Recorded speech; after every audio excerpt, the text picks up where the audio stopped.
Good morning, everybody. Thank you so much for welcoming us to LiveWell. We're delighted to be here.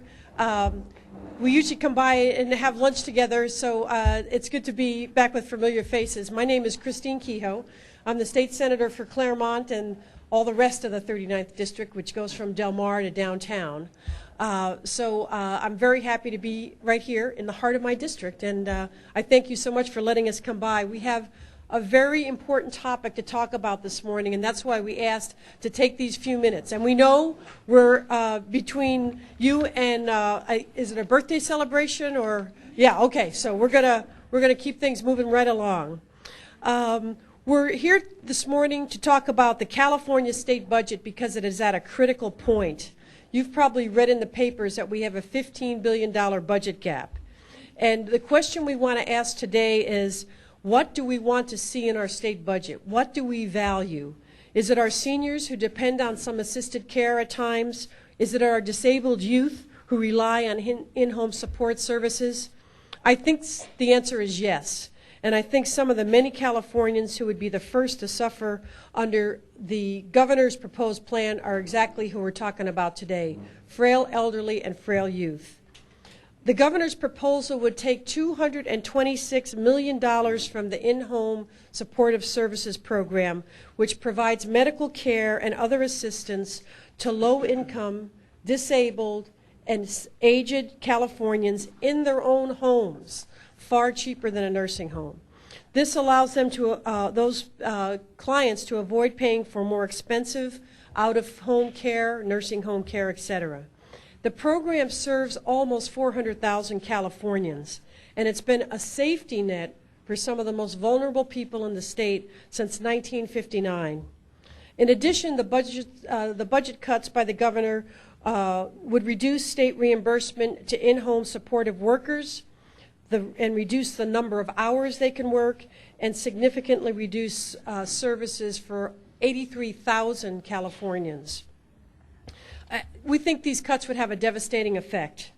It would pull the rug out from under many families who rely on in-home support services and create greater costs and greater burdens further down the road. So we want to urge the governor to not do these cuts. And as your state senator, I want you to know I'm opposed to these cuts, and we're looking for other ways to solve the budget problem.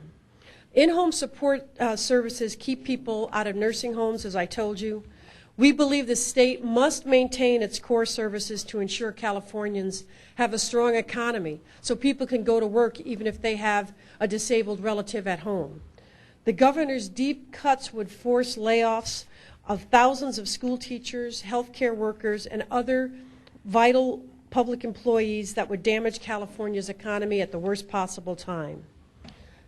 You know, the senior citizens that are living here in California today are part of the greatest generation. I think many of you know that expression.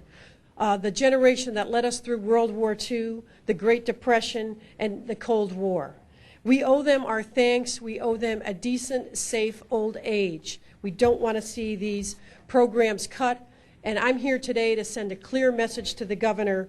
The elderly and the disabled in California cannot be sacrificed for fiscal expediency. So we want to drop the governor's accounting gimmicks and ill-advised cuts. We want an honest budget. And I want you to meet some of the people that use in-home support services today. I want to introduce the Lee family, Michael Lee, his wife Mary, did I get that right? Yes. And his daughter Alexis. And I'm going to bring them up to the podium right now. Welcome.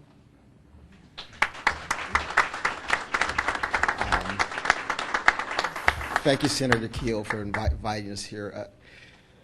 As you can see, my wife, my daughter Alexis are here, and this is very important to us. And I want to give you some quick background on when Alexis was born. Alexis was born with calcifications on the brain.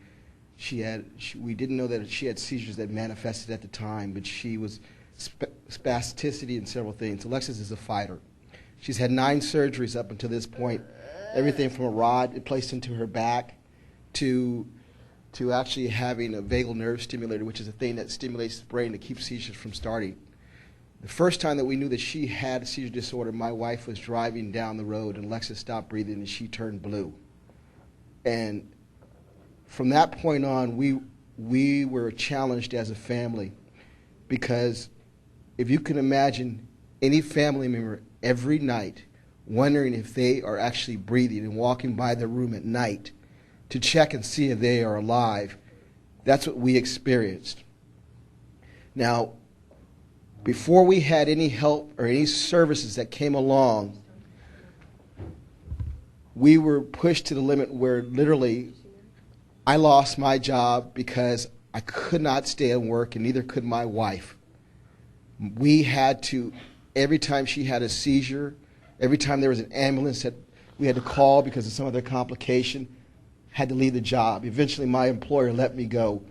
Now you have a college-educated person who's worked hard, works for their company, all the things that I think they don't frame up when they put a picture when they talk about the people that are using these services, in a bind where they cannot go to work and they become unemployed. And then they're 2 steps from being homeless, which we were. We could not find anybody to rent to us because at that point in time the medical bills started piling up and no income coming in along with it. The services that we get that allow us to function as a family and allow us to operate, free me up to go to work. They give us a sense of comfort knowing that if I step out the house for 15 minutes, I will not come back and find my daughter dead. There will be somebody there who will be able to resuscitate her. These cuts, I don't think people understand the complications that go along with these cuts. It is not the IHSS, not just the fact that there's cuts there, but if you understand that they're making cuts on the nursing end too. IHSS steps in where nursing cannot fill positions because there's a shortage of nursing. Now, if you have these nurses who are also helping some of these individuals start to lose salary and drop off, and then you start cutting the IHSS part of the program for the people that are stepping in and helping disabled individuals and seniors, where does that leave these individuals? How does it help them? I mean, now you've got a complication where you cut on both ends because you haven't really looked at the budget closely, and you have a situation where a person is no longer getting help on the nursing end, and they're no longer getting help as far as IHSS, and what you end up getting is more people in a larger community that will actually be forced or driven towards homes, which quite frankly we don't have the facilities, and the cost would devastate the budget even greater. So I think there needs to be a closer look at the impact of this. This is an individual that has done nothing wrong. She's strong as can be. She's fought through every surgery that she's had in life, 9 surgeries. And what we're asking is to have some compassion to support her just a little longer and make sure that her parents can go to work and go do the things that need to be done so that she can survive on a daily basis. And so this is the face, this is the individual that you're looking at that's being impacted by this. Did you want to add anything, honey? My wife doesn't want to add anything to it. Sure. I don't want to take up too much, but one quick thing. It's not just my daughter. My father-in-law, my wife, also takes care of our father-in-law. He didn't come here today, but he's an individual that would be in a home today if it wasn't for his daughter being able to go over to the house, make sure his clothes are clean, make sure that he's taken care of so he can get into it and bathe at the same time. So this is far-reaching, a lot far-reaching than the impression is given. Thank you. Thank you so much. Thank you very much. Absolutely. I just want to tell all of you how much I truly appreciate your generation and what you've given to us. My father is almost 80 years old, and there was a large gap between my mother and my father, but he comes from a different era. He's imparted in me an appreciation for my country and for everything that, once again, you have done for us. My father, at his youth, he was a 6'5" strapping man, and he's been living in San Diego all of his life. He now is about the height of 5'2" because of severe scoliosis and extreme arthritis in a hip that doesn't let him get out much. And I just wanted to say that because of IHSS, it allows him that independence and the dignity to not feel that he's taking from the community. He feels he's giving back because he's able to allow somebody to come in and service him and do things for him. So once again, I just want to thank you guys very much for the heritage and the love that you've given us. So thank you very much. Thank you. Thank you to the whole Lee family for explaining how IHSS works in the real world, not just in the newspapers. I want to introduce the director of LiveWell San Diego Adult Resource Center, where we are today, and Kevin is going to introduce our next speaker. Thank you. Thank you all for coming. You know, I don't have a personal message here because I have been absolutely blessed where I don't have to deal with these kinds of situations on a daily basis. But what I can tell you is that I have two neighbors, one of which is Terry Ashby, who's here next to me. She is not just a neighbor, she's also a friend, and she has an adult daughter who is disabled, and it is a constant struggle. I watch from my windows every day as Terry struggles to get her in and out of the car, making school arrangements. At one point, you were driving at 4 o'clock in the morning to get her up to a special school in Oceanside because they wouldn't accept her in a school down here. And it has just been an ongoing struggle. And the next door to us is another family who could not be here today because their caregiver would not or couldn't be there. And they have an adult daughter as well. They are in their 70s, taking care of an adult daughter who's disabled in her 50s. And she was told just yesterday, I believe, that they were what it meant was that they were going to cut back on supplies for this individual who, I'm talking diapers, and they're going to cut back on these kinds of supplies. Now, that's just a minor thing, but I'll let Terry, tell her story, but I just think that this is just an appalling effort to save money. Good morning. My name's Terry Ashby. I have a 23-year-old special needs daughter. Her name is Beth. She's been diagnosed as developmentally delayed. She has a seizure disorder. She has hypotonia, which is poor muscle tone, meaning she'll always be weaker than the normal person.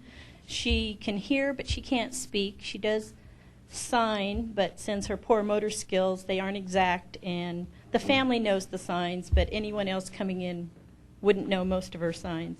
She has nystagmus, where her eyes tick back and forth, so she tilts her head up to see. And she has severe osteoporosis, the bones of a 90-year-old woman. So when she falls, she slipped and she fractured a hip 3 years ago. And she has autistic tendencies. I would have brought her today, but when you bring her into a group, she just will scream. She can't tolerate a group. She requires 24-hour supervision and help with all her grooming and her daily living skills. I fix all her meals, bathe her, comb her hair, do everything. She can walk. She can't walk long distances. We don't go out because she can't tolerate crowds or people. So it's we're pretty much home. We don't go on vacations and things like that.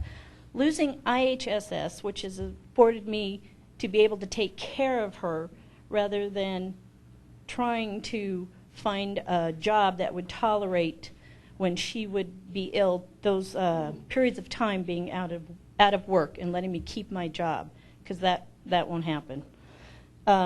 We would probably lose our home. Her quality of care would diminish because I wouldn't be there to take care of her, and someone else would who wouldn't do as good a job as I would. Beth could possibly end up in the care of the state, which would be 2 to 3 times more costly than what it's costing now. And I myself am able to have health care through the IHSS. I pay a premium each month, and I would get that. I would lose my health care, and then I would then be costing the state more money. So I hope that you'll reconsider the proposed cuts that have a costly ripple effect on the two most vulnerable groups, the elderly and the disabled, and who are the least able to recover financially. Thank you.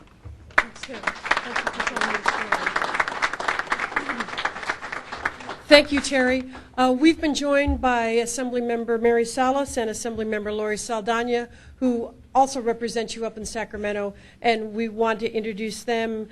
First, we'll introduce Assemblymember Mary Salas. Please welcome. Thank you very much, and it's really important for me to be today here to talk to you about the impending cuts that the governor is proposing, which would take away care for 83,000 people in this great state of California. These cuts they're very harmful. I think they're very cruel, and I think they're foolish. I have an aunt that was diagnosed with Alzheimer's disease about 8 years ago.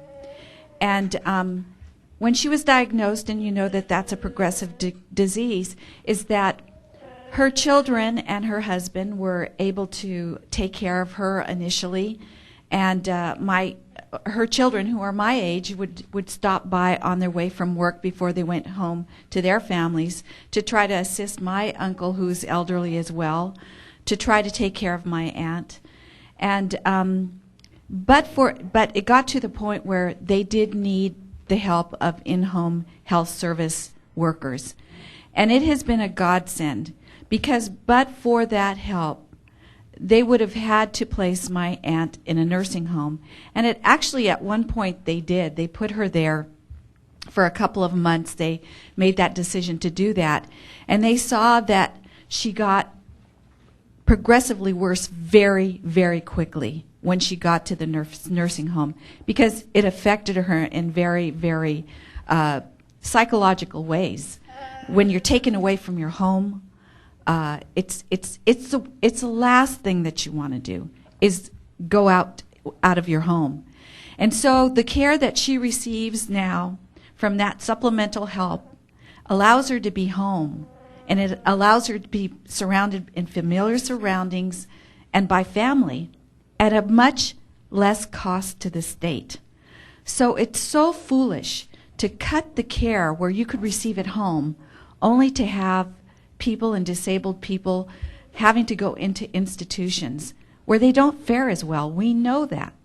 So we hope that the governor can hear the values of its community. You are the community, and I think that we must insist that the governor approach the budget in a value-based way. What are the values of the people of California? And I would say that they're protecting our elderly and they're protecting our disabled. So join us in the fight. Make sure that you get your letters to the governor and tell him that this is not right. Thank you. Thank you, Mary. And it's my pleasure now to introduce Assemblymember Lori Saldana, your Assembly member. Well, good morning, and I've been here to the LiveWell Center many times when it was the Friendship Center, and but I'm sorry to have to be here today under such troubling circumstances, because we are facing an unprecedented attack on the services that many of you, if not personally rely on, then certainly friends of yours, family members. I want to thank the Lee family for being here. We did an event last week, and they participated then as well at a news conference, or actually it was a public workshop, where we had many others come in and talk about how the cuts would impact not only the families that are represented here today, but our hospitals, our clinics, our community clinics that rely on funding and are seeing their costs increase every year while the reimbursement for those clinics is being cut. And it's very clear. You've heard personal stories. I would think that every one of you in this room probably has a personal experience, so you know just how devastating these cuts will be. I likewise was a caregiver for my mother in her 70s, my grandmother in her 90s for a time. I was fortunate that they qualified for IHSS because I had to work. And so I realized it is like, even when you are able to keep family members in their home, keep them in a comfortable surrounding, as Assemblymember Salas said, that we know that that's the best thing for their health. It is still a very taxing endeavor to stay there, provide the care that they need at times. And I was very fortunate to be able to manage that, but I learned firsthand just how difficult it is. And we know that the reimbursements that caregivers get currently do not meet their needs. They currently are only given a few hours a day, and any of you who have been a caregiver know it is around-the-clock, 24-hour care that you are providing, and yet you're only reimbursed financially for a few hours a day for that care. And now with these cuts, what's being proposed is to reduce the hourly amount that would be given to caregivers from around $9 an hour to minimum wage, around $8 an hour. Now, Water prices are going up, utility prices are going up. All of you who are fortunate to have homes, and I know from experience in this neighborhood, many of you are here for decades, you paid off your homes a long time ago, but you still have costs to pay that continue to escalate. So that's why a cuts-only budget will be so difficult on anyone who's receiving assistance, social programs, whether it's for health care, for disabilities, seniors, SSI. Any of the cutbacks that the governor is proposing will hit you not once, not twice, but multiple times. If you're coming here to the center to receive meals, those will be cut back. If you receive meals at home, Meals on Wheel programs, those are being cut back. These programs that the governor is proposing reducing will have impacts that ripple across so many families multiple times. And that's why we're reaching out to you today personally and asking, please, please, contact the governor's office. Contact the representatives who are not willing to take a stand the way so many of us are and say a cuts-only budget is not the solution. We can't take services away from families like the Lees. They're living on so little already. We have to find other ways to balance this budget that's compassionate, that's humane, and we're here today to ask you to please be our voice as well. We are working for you every day in Sacramento. We will continue to do that, but we really do need to hear your voices up there. So thank you for hosting us today. I always enjoy coming to the center. I just wish, as I said, it was under better circumstances than today. But thank you so much for hosting us again. Thank you, Lori. Assemblymember Saldana is our last speaker, so I just want to close by saying thank you so much for your kind attention today, for listening to us explain this program, and I hope for letting you understand how many people are helped by in-home support services. We're here to say, help us get the governor to understand that this is cuts to these most frail people, elderly or youth, is not the way to balance our state budget. I know you have a great computer center right out in front. You could email them right from here and just say, find another way. You know, it doesn't have to be a fight. Just let him know that you think there's another way to do it. And ask him to help the most vulnerable in California continue to get the services they need. Thank you so much for letting us come to LiveWell Center. Enjoy the birthday party.